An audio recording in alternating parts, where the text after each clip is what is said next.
Bismillahirrahmanirrahim. Assalamualaikum warahmatullahi wabarakatuh. Berjumpa lagi dalam podcast yang berikutnya. Untuk kali ini saya berkesempatan mewawancarai salah satu siswa asli ISO yang fenomenal. Karena apa saya bilang fenomenal? Baru saja masuk ISO 1 minggu dia sudah bisa lolos job. 1 minggu coba. 1 minggu itu baru belajar bahasa. Itu mungkin bergila-gana katakan bisa tembus untuk seleksi di perusahaan Jepang. Luar biasa.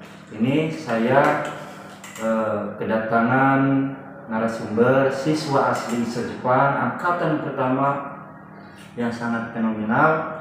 Namanya, silakan perkenalkan diri sendiri. Perkenalkan, nama saya Lani. Saya berasal dari Cianjur, Jawa Barat. Umur saya 20 tahun. Masih muda kan? Luar biasa, masih muda. Semangat anak muda yang dari Cianjur. Masih single juga? Tentu saja. Berarti masih belum menikah maksudnya. Yang memiliki minat bisa menghubungi Japri ke beliau. Seperti itu. Jadi bisa diceritakan dari dulu itu 1 minggu bisa lolos Mensatsu itu bagaimana ceritanya itu? Jadi waktu itu karena mentor saya sendiri adalah Sensei Asep Hidayat, beliau menginstruksikan untuk mengikuti salah satu wawancara di perusahaan perakitan elektronik. Di situ saya dikasih kesempatan untuk bisa ikut serta di wawancara tersebut dan ternyata alhamdulillah saya lulus dalam waktu 1 minggu.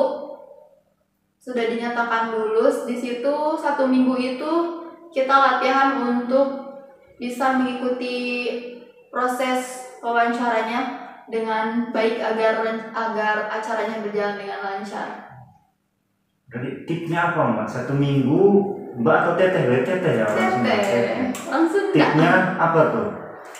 1 minggu baru masuk ISO bisa langsung lolos seleksi. Tip and triknya apa? Bisa dibagi pada teman-teman mungkin yang masih penasaran? Jangan lupa senyum.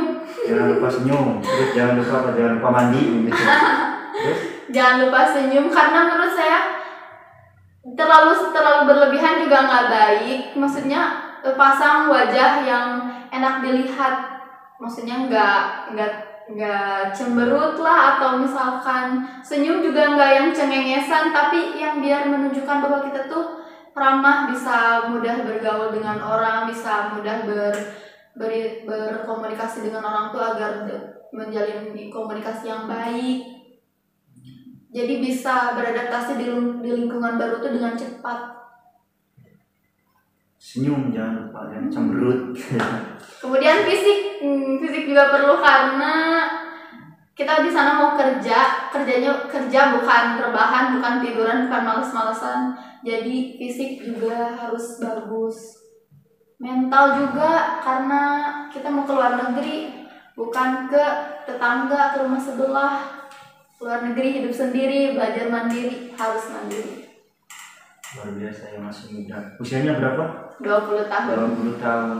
Usia 20 tahun pergi ke Jepang dengan gaji kurang lebih 20 juta tiap bulan ya. Kalau di sana.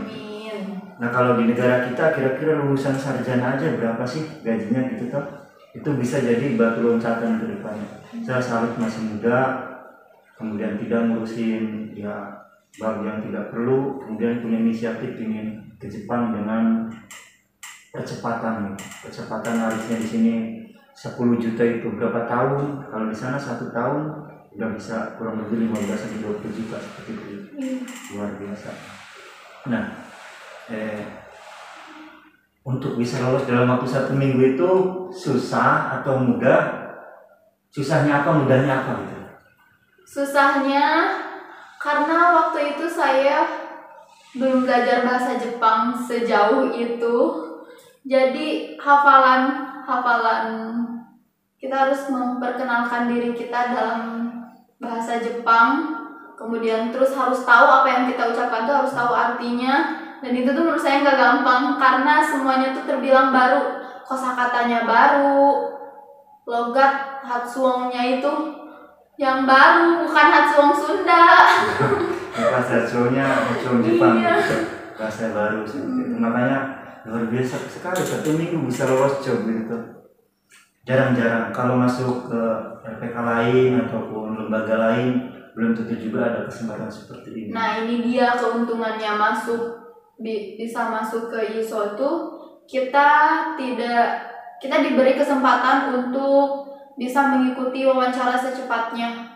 Jadi nggak ada batasan waktu harus belajar berapa bulan lulus lagi. Kita mampu, kita bisa menunjukkan kemampuan kita layak diikut sertakan di wawancara tersebut. Itulah ISO seperti itu ya. Jadi walaupun baru masuk, ya karena emang kita kebutuhan kandidat atau permintaannya banyak, kita utamakan siswa kita terlebih dahulu seperti itu ya.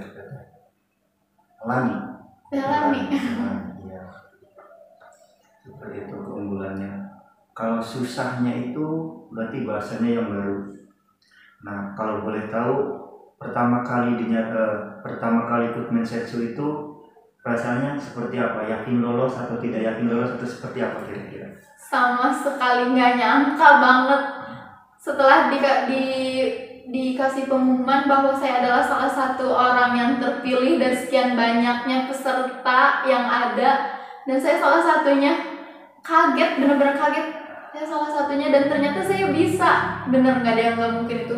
Rezeki udah ada yang ngatur, jangan takut, percaya aja, percaya sama semuanya dan yakin bahwa kita bisa, kita mampu. Itu berarti terpilih salah satu dari, kalau tidak salah itu 36 peserta ya? Kurang lebih 36 peserta, dan Tehlani ini salah satu yang terpilih di dalamnya gitu kan, di bidang perakitan elektronik waktu itu. Luar biasa. Di ISO belajar 1 minggu bisa lolos job. Nah, setelah lolos job berarti langsung balik lagi belajar di ISO sini dulu. Iya. Kemudian apa ya? Buat teman-teman nih, daripada ke lembaga yang gak jelas gitu, kalau pengen dapat job dengan cepat, atau di ISO kan gak cuma ikut Tokutei Gino saja gitu. Kalaupun sewaktu-waktu ada kesempatan buat magang, kalau pengen ikut kepada Silon ya dipersilakan buat ikut magang. Nggak fokus banget kepada Tokutei Gino. Jadi kalau emang dari sisi akademisnya tidak mampu, ya udah ikut magang. Tapi kalau dari sisi akademisnya mampu, ya nggak ada keberatan, itu kan pilihan sendiri buat ikut Tokutei Gino, no? Jadi intinya ya itulah ISO itu seperti itu, atau LPPR itu seperti itu. Luar biasa 1 minggu. Luar biasa. Dengan waktu yang singkat 1 minggu, cepet banget. Menurut saya itu cepet banget. Ini kan nggak disangka-sangka juga Ustaz. Nah, perasaannya setelah dinyatakan lulus itu apa coba? Kalau bisa diungkapkan. Pertama banget tuh masih datar, kayak yang lain, peserta yang lain dinyatakan lulus tuh ada yang nangis saking bahagianya, ada yang mungkin karena yang tidak dinyatakan lulus mungkin mereka ada rasa kecewa di situ.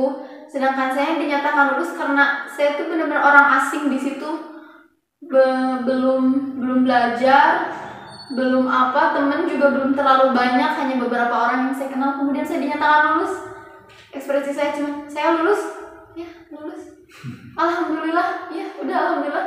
Setelah berjalan selama beberapa menit atau beberapa jam, baru kerasa banget, wah ternyata saya lulus. Gak nyangka saya bisa melewati seminggu yang lalu. Seminggu itu saya bisa lulus. Luar biasa. Dan tinggal setelah ini mungkin nanti akan ada pendidikan prakeberangkatan 3 bulan seperti itu, dengan bahasa yang mau tidak mau harus bisa berbicara sebelum berangkat, itu harus dimaksimalkan. Itu kita semangatnya Mbak atau Teteh Lani. Pastinya. Buat teman-teman yang pengen gabung ke ISO itu gimana caranya? Atau pengen ke Jepang, bagaimana caranya supaya bisa bergabung ke ISO itu?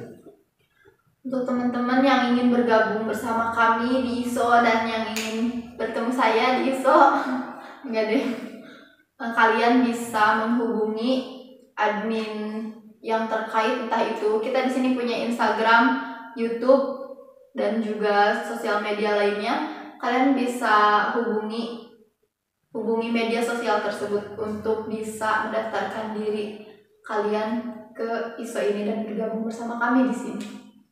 Seperti itu ya. Jadi menurut yang terakhir ini, ISO itu atau LPPR itu lembaga yang hoak atau lembaga yang seperti apa menurut Mbak Ani sendiri deh? Menurut saya ISO atau LPPR ini menjadi pilihan yang sangat tepat untuk kalian yang ingin pergi ke Jepang. Kenapa? Karena selain di sini tuh hanya belajar saja, tapi ISO juga memberangkatkan siswa tersebut. Jadi nggak yang setelah kita belajar kita nyari kesana kesini, nyari job, ikut wawancara, ribet. Di sini tuh enggak, kita dikasih kesempatan untuk bisa mengikuti wawancara, tempat, tanggal sudah ditentukan di lembaga tersebut, lembaga LPPR atau ISO, semuanya dikasih kesempatan. Dan dalam waktu yang singkat, selagi kalian mampu, kalian bisa pergi ke Jepang dengan secepatnya. Seperti itu ya Mbak ya, Mbak Teteh. Mungkin untuk kesempatan kali ini itu yang bisa kita perbincangkan. Kita ketemu lagi nanti di kesempatan-kesempatan yang lain, dan mudah-mudahan mimpi menuju negeri Sakura itu berjalan dengan lancar tanpa ada halangan yang begitu besar gitu. Dan kabar-kabar bulan 10 sudah buka Jepangnya, mudah-mudahan seperti itu. Doakan. Mungkin itu saja dari saya. Terima kasih. Saya jangan lupa host fenomenal Setan Belek ya. Saya Nanang dan tamu saya Teh Lani. Mohon diri. Terima kasih. Assalamualaikum warahmatullahi wabarakatuh. Warahmatullahi wabarakatuh.